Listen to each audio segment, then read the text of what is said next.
नमस्कार दोस्तों, कैसे आप सब लोग। 2022 में पब्लिक डिमांड के ऊपर हम लोग एक नई पॉलिटिकल एनालिसिस की सीरीज शुरू कर रहे हैं और उसमें हम लोग आज के वीडियो में समझेंगे कि क्या बीजेपी यूपी में अपनी वापसी वापस कर पाएगी।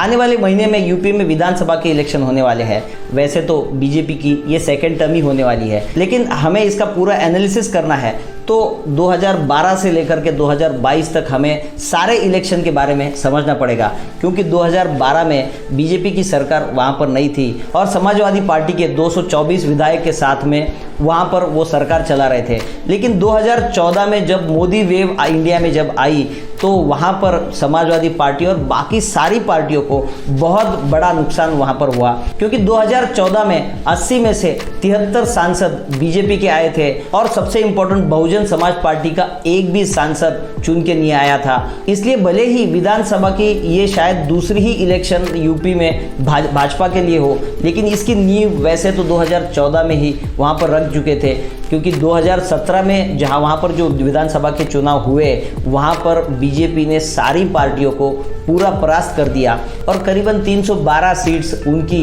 वहां पर आई और उसके बाद का सारा इतिहास सभी को पता है। लेकिन किसी भी इलेक्शन को अगर हमें समझना है तो उसकी स्टेप बाय स्टेप जानकारी हमें समझनी होगी। 2012 में समाजवादी पार्टी का बहुत अच्छा होल्ड यूपी में था, लेकिन मोदी वेव के चलते हुए उनको 2014 में और उसके बाद के सारे सालों में उनको कोई खास सफलता नहीं मिली, क्योंकि 2014 के बाद 2015 में भी जो इलेक्शन हुए वहां पर भी बीजेपी ने सपा और बसपा को बहुत कड़ी टक्कर दी और जिला परिषद के 75 में से 67 उम्मीदवार बीजेपी के आए थे और 2017 का इतिहास तो सभी को पता है। लेकिन यहाँ पर एक बात देखने लायक है कि वोट का जो परसेंटेज भी है तो ग्रेजुअली, क्योंकि 2012 में बीजेपी का वोट परसेंटेज 15% था, जो कि 2014 में बढ़कर करीबन 42% हो चुका है। वैसे देखा जाए तो उसके बाद के समय में थोड़ा बहुत उसमें गिरावट जरूर आई है, क्योंकि 2017 में बीजेपी का वोट परसेंटेज करीबन 39% था और 2021 के जो पंचायत के इलेक्शन हुए उसमें भी बीजेपी का वोट परसेंटेज काफी कम हुआ है। एक बात देखने लायक है दोस्तों कि 2019 में सपा, बसपा और कांग्रेस ने मिलकर एक महागठबंधन बनाया था, जिसको भी बीजेपी ने एक बहुत कड़ी टक्कर दी थी।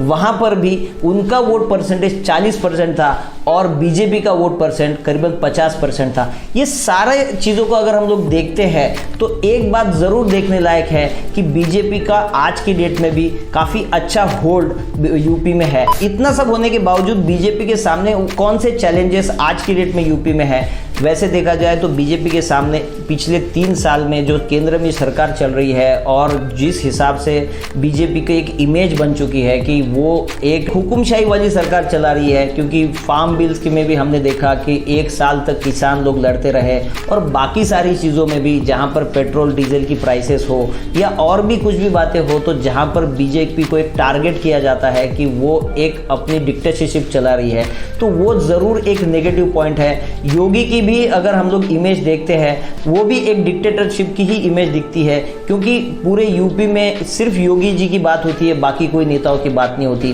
तो ऐसे माहौल में एक गुटबाजी भी तैयार हो जाती है, लेकिन उसके बावजूद भी बीजेपी की सरकार नहीं आने का कोई ऐसा चांस नहीं दिखता है। जरूर उनकी सीटें कम हो सकती है, क्योंकि आज की डेट में हम लोग देखते हैं तो 75% से भी ज्यादा सीटें बीजेपी के पास में है और उसमें अगर उनको नुकसान भी होता है तो भी 200 से ज्यादा सीटें लेके आना बीजेपी के लिए मुश्किल नहीं होगा। एक बात और यहाँ पर देखने लायक कि सपा, बसपा और कांग्रेस या बाकी जो बीजेपी विरोधी पक्ष पार्टियां हैं वो एक महागठबंधन जैसा कोई गठबंधन बनाती है, तो उसमें बीजेपी को कितना नुकसान हो सकता है। लेकिन ऐसे महागठबंधन का भी फायदा बाकी पार्टियों को नहीं होते हुए दिखता है, क्योंकि 2019 में उन्होंने बहुत बड़ी मुंहकी खाई है और उसके बाद भी ये लोग साथ में आज की डेट में भी काम नहीं कर रहे हैं। एक और बात देखने लायक है दोस्तों कि जितने भी ओपिनियन पोल्स हम लोग देखते हैं उसमें बीजेपी का जो सीट परसेंटेज है या बीजेपी की जो सीट्स है वो 200 से कम दिखाई देती है। ये मुझे बहुत अचरज की बात लगती है, क्योंकि किसी भी राजनीति में अगर आपका वोट परसेंटेज 40% से ऊपर जाता है या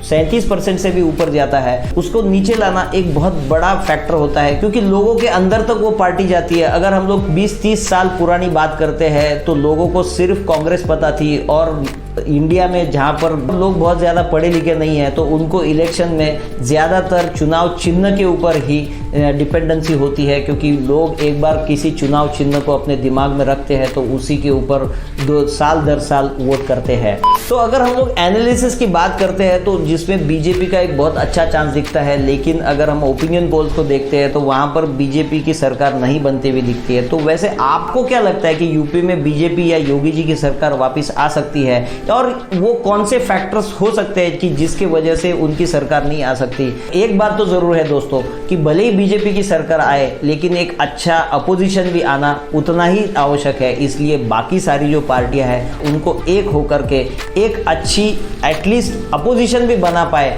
तो मुझे लगता है कि इंडियन पॉलिटिक्स के लिए और यूपी की पॉलिटिक्स के लिए भी वो एक बहुत अच्छा साबित होगा। और आपको ये वीडियो कैसा लगा और कौन से पॉलिटिकल सब्जेक्ट्स के बारे में एनालिसिस आपको सुनना पसंद होगा, ये भी हमें बताइए। और इस सीरीज़ के बारे में भी आपका क्या ओपिनियन है, हमें ज़रूर कमेंट सेक्शन में बताइए। और हमारा चैनल और इस वीडियो को ज़्यादा से ज़्यादा अपने यूपी के दोस्तों के साथ भी शेयर कीजिए। Thank you so much.